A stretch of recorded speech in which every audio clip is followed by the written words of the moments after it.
My name is Gerald Neal. I am Kentucky State Senator for the 33rd Senatorial District. You're sitting right in it, so what we're doing here is personal to me, as I'm sure it is to all of you that are here. I want to welcome you all to the Old Walnut Street, which we all know is an important anchor toward economic revitalization of this particular area. I must point out the critical role that LCCC has played and continues to play in this community, and I'm looking forward to what is going to happen as it matures in this position and it gains more tools to do what it does most effectively. I looked at this rain. I was driving up and told somebody I almost ran over 2 or 3 people trying to get here from another engagement. But then I got to thinking, I said, this rain is just perfect for what we're talking about, because it's a prelude to the sunshine that is offered by the opportunities that we have and we're going to speak of today. So we're here to celebrate the potential and the opportunity that the Sustainable Urban Design Team project offers to this community. We welcome Aaron Simmons, Director of Design Assistance for AIA, who will present the award, and Michael Davis, a Principal and Vice President at Bergmeyer Associates Inc. of Boston, the team leader of the project. The importance of this grant, the SDAT grant, cannot be overstated for a number of reasons. One, it offers a tool and it provides new energy and new capacity to moving forward in this particular area, but also because of its I'll use the word, its coordination with something else that's huge that's happening in this community, and that is the Metro Housing Authority grant, HUD grant, that recently was received, and under such good leadership. I have to make a nod to my friend Tim Berry over here, because he provided that excellent leadership for the Housing Authority, and I think everyone should understand how important it is to have that type of leader. But at the same time, that brings me back home to this here today. The leadership is provided here in terms of what's happening at LCCC is especially important. The potential of this project is a critical component of what we're trying to do in this area, and I just can't tell you how delighted I am and how happy I am, and as I've indicated, how that rain portends sunshine shortly thereafter. So it's my pleasure at this point in time to introduce the visionary. He probably didn't want me to say this, I'll say it this way anyway, because I've been doing Sam Watkins for a long time. He was a basketball star at Central High School right down the street here. But I'll tell you what, this individual has not only had the vision, but has had the backbone and tenacity to keep this on track and produce a $10 million project that has the ability to offer more and more to this community. With that being said, it's my pleasure to introduce President and CEO of LCCC, Sam Watkins.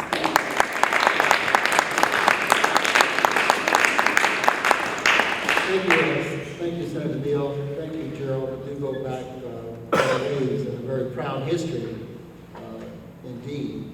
I'm just delighted to have you all come out in this wonderful weather to join with us in this very special announcement, this very special occasion, indeed this particular celebration.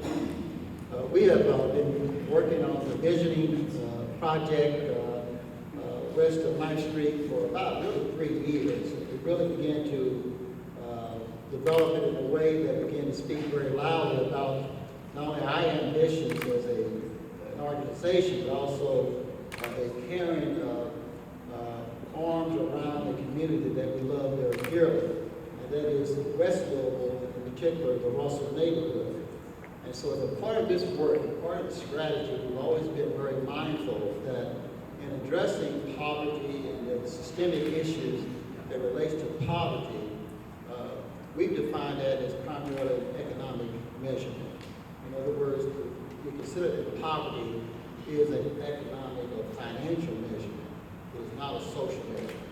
And so as we've looked around us and looked at our history, now approaching some 70 years, we recognized some things. One was that as much as we had done and as proud we were with our history and our work, there was so much more that to be done. And so, as Senator Neal made reference to this particular investment here, which almost 85% of this investment is private capital, it was intentional, trying to attract the kind of stakeholders and the kind of people, the kind of investors who would help us sustain not only this development, but also provide sustainability for future development in Russell.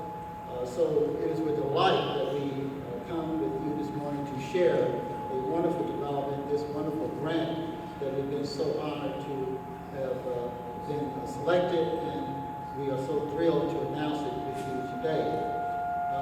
Louisville Central has served this Russell neighborhood for a number of decades, and we've been committed to this area, but no less of a commitment than we have today. In fact, this deep investment that we made is a baseline of what the future lies for us.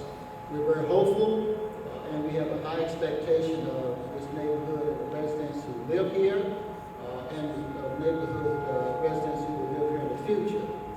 In response to the mayor's visioning challenge that he actually launched about 2 years ago, we responded. We responded in a very aggressive way in trying to establish a vision for the Muhammad Ali Boulevard, which formerly was called Warner Street. And thus we named this particular property Old Warner Street in reference to that wonderful history. We're hopeful that as part of this effort, part of the continued development work, part of the partnership that we're developing with the Charleston Neighborhood Planning Grant, and indeed the esteemed leadership with Tim Berry and Gretchen Milligan leading us, that we're really going to not only surprise and please people, but we're also going to create a plan that is both diverse in terms of economics, tremendous opportunity for residents who choose by choice to live in the Russell neighborhood. We're committed to a long-standing future for Russell. We believe that Russell is actually the linchpin to greater investment into West Louisville. We're not satisfied with the vast majority of our families living in West Louisville in poverty. We're very disappointed that we've had this systemic problem for decade after decade. And so we're very hopeful, but we're also challenged by the opportunity that we are faced with. We hope that with the recent U.S. Housing Development Grant that was provided to the Metro Housing Authority, and many community stakeholders are being a part of that will provide a leadership role in trying to create a vision for the future of Russell that would not only be sustainable but be impactful for all of West Louisville. We indeed sincerely mean that, and so we took this roughly 9,000 household neighborhood and projected from 9th Street to 20th to 34th Street, and understand the valid impact that that could have. Perhaps you can see better how it's critical that this neighborhood be successful in its planning and development aspects so that West Louisville can benefit from this. We are very anxious and excited about the potential of tying this neighborhood of Russell to downtown in a much more effective way, as historically it was done back in the 40s, 50s, and 60s. We want to recapture that connection. We think that huge economic engine just east of the Russell neighborhood can be most impactful if we can begin to attract that kind of capital investment, that kind of market force engagement west of 9th Street. You heard us talk about the wall at 9th Street. It's not just that the 9th Street expressway exit lane. It's also the wall of housing that often deters people from seeing west of 9th Street. And so the Charleston neighborhood work and this particular SDAT grant work in terms of planning this neighborhood will converge, and we hope to create the kind of a master plan development that will be long-term and also be transformational. Finally, I ask all of you to recognize how far we've come. For those who started some of the visionary work with us about 2 years ago, we didn't predict this would happen, but it really has been a fast track, a wonderful result of work engaged with a lot of people talking and advancing their thoughts and vision ideas that would benefit this wonderful neighborhood. So we're just thrilled to death with it. And as part of this presentation this morning, I want to really give a shout out to Jared Kalin. He's one of the, he's a graduate student at North Carolina State University, but we met Jared when he was at University of Kentucky.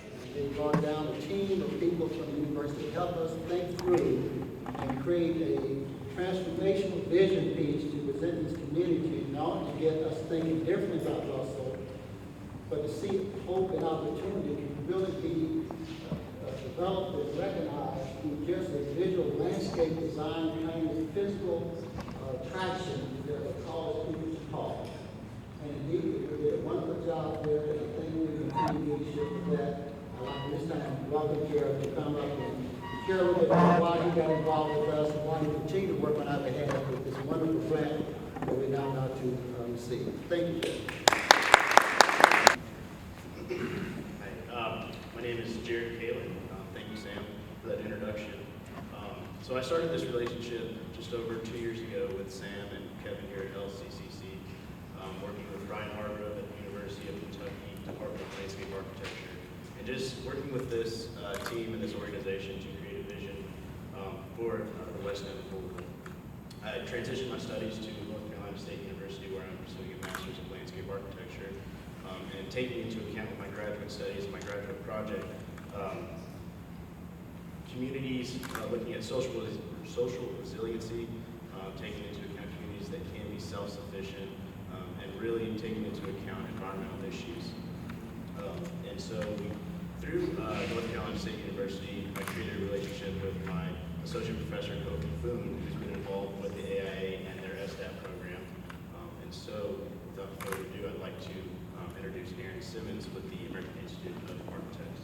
She's here to talk about the SDAT. Thank you.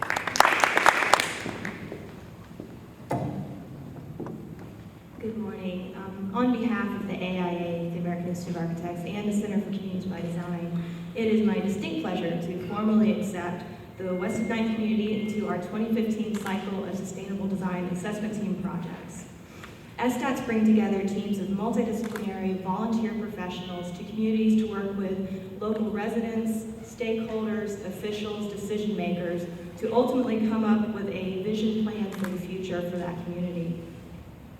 The SDAT application review committee, the folks who looked over the application that was submitted on behalf of the West of Ninth community, was very excited by this particular application. The application painted a very clear picture of a community that is clearly poised on the brink of very positive change. There's obviously a wealth of energy and investment currently at work within the community, and the AIA is very confident that our team will be able to work with both the existing and some new partners to contribute to the overall goal of a sustainable community revitalization plan for the West of Ninth community. Today is our very first step in a much larger process. My colleagues and I are here to really get to know your community, to see it for ourselves and to become better acquainted with the issues that we're going to be looking at. Ultimately, what we're going to do is take what we've learned on this first day-and-a-half long visit, and we're going to compile a team of folks who are going to come back with us at some date in the future. Those folks are going to be multidisciplinary in nature. We honestly have absolutely no idea who they are yet. That's why we're here to figure out who they're going to be. But they're going to work very closely with members of the community, members of the public, to come up with that plan that I mentioned earlier.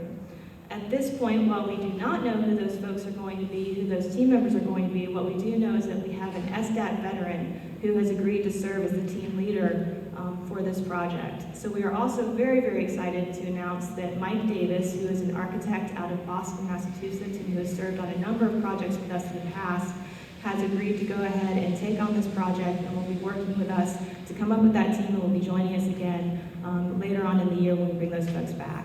So with that, I'd like to introduce Mike Davis. Thank you, Erin.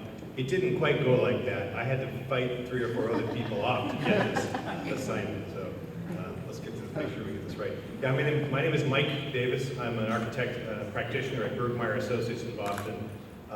I also serve as chair of the Boston Civic Design Commission. We're a body that advises the Boston Redevelopment Authority on design in the public realm. I'm very active in my local chapter of the Boston Society of Architects, and also very active with the AIA. As Aaron said, I've done about 5 or 6 or 7 of these SDATs before.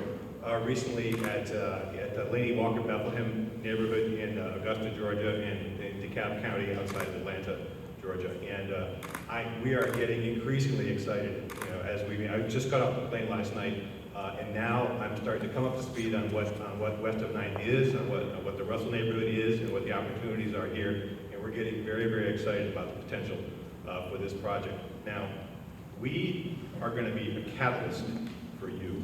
Our goal is to come back in a couple of months after we've learned all we can about this project and bring a team of professionals together, volunteer professionals, work for 3 days, and the key is it's a multidisciplinary team. It's not just architects. We'll have probably maybe transportation planners and economic development consultants, experts, landscape architects, sustainable urbanism, planning professionals. We'll bring a team together, and what we're going to try to do is capture as much of the potential for this corridor, for this neighborhood as we can in a series of recommendations, including renderings, drawings, visuals that you can use to spur change and kind of sustain growth in this neighborhood. It's not going to be an actual plan, but it'll be an indicator. This will say, this is what we can do, this is what we think the potential here is, and here's this outside team of experts come in and illuminate it, kind of illustrate it, what it is that we think can happen here. So it's a tool for you, it's a catalyst for you. When we come back, whenever that is, in a couple of months, and we set up our 3-day, we call them a design charrette. It'll be incumbent on all of you to be part of this process. We'll have community meetings, we'll have public meetings. We need to hear from all the interests, all the stakeholders. We're going to invite your participation because our work is only as valuable as the participation that we get, the guidance we get to help our work be relevant and useful and meaningful to you. And I also just want to talk a bit about sustainable design. We consider that to mean a lot of people use the word sustainable design. It's out there, it's flying around. For us, it involves social justice. So we need to talk about social issues, quality of life issues, the needs of the residents, a community that can grow and sustain itself in place. So all of the members of society, of the community, share equally in all the benefits of the community. So that's the social justice aspect. There's the economic viability aspect. We want to be sure that we leave you with recommendations that are as best as we can tell are things that are going to work. Ideas about business development or about uses, land uses, or housing growth that we think can work and can sustain and can continue to grow year after year after year. And environmental benefits too. We want to be sure that the growth in this area, in this neighborhood, happens in harmony with the needs, with environmental needs, and kind of to support natural growth and natural systems too. So that's a big assignment. But I said we've done several of these, and we're going to find the professionals that will help us make this kind of decision, make these